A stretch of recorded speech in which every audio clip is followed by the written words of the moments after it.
Face and palate. The primordium of the face becomes apparent during the early part of the fourth week and surrounds the primordial mouth or stomadeum. The frontonasal prominence will give rise to the forehead and the eyes. The paired maxillary and mandibular prominences are derived from the first pharyngeal arch.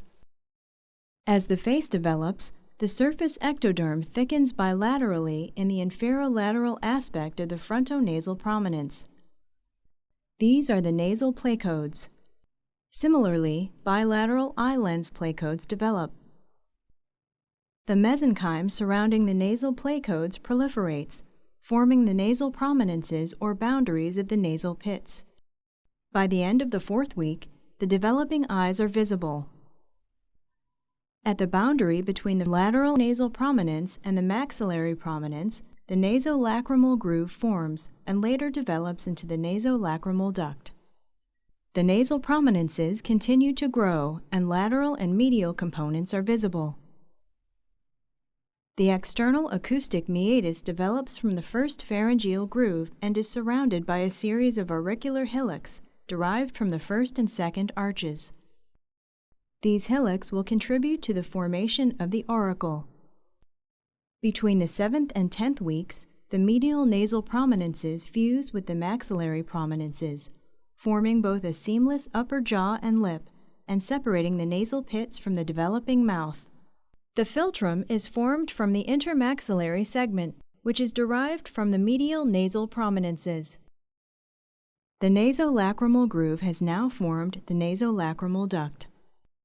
The formation of the face happens concurrently with the ongoing rapid growth of the brain and surrounding skull.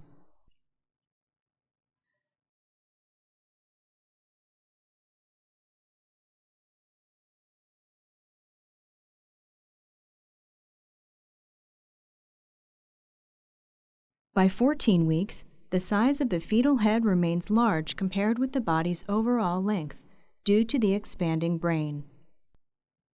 The palate begins to develop during the 6th week and is complete by the 12th week.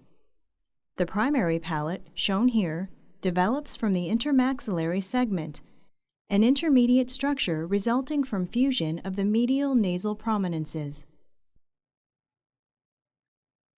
The lateral palatine processes, which will form the secondary palate, also develop from the maxillary prominences.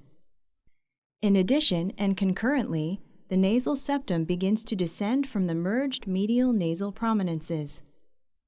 Over time, the lateral palatine processes begin to expand toward the midline and fuse to form the hard and soft palates.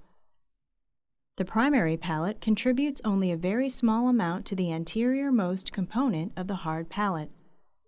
The palatine raphe is a remnant of the line of fusion of the palatine processes.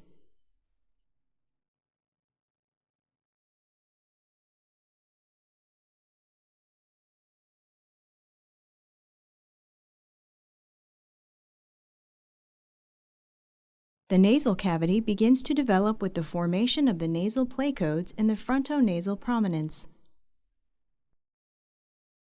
The placodes then sink into the surrounding tissue, forming nasal pits. The pits continue to depress further, resulting in nasal sacs. These sacs grow dorsally toward the developing forebrain.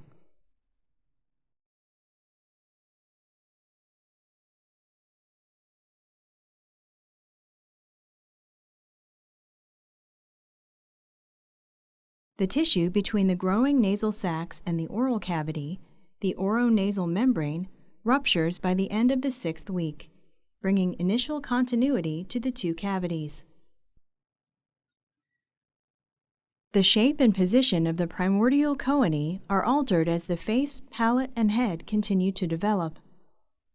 Growth, fusion, and expansion of the palate result in the choanae being located at the junction of the nasal cavity and pharynx.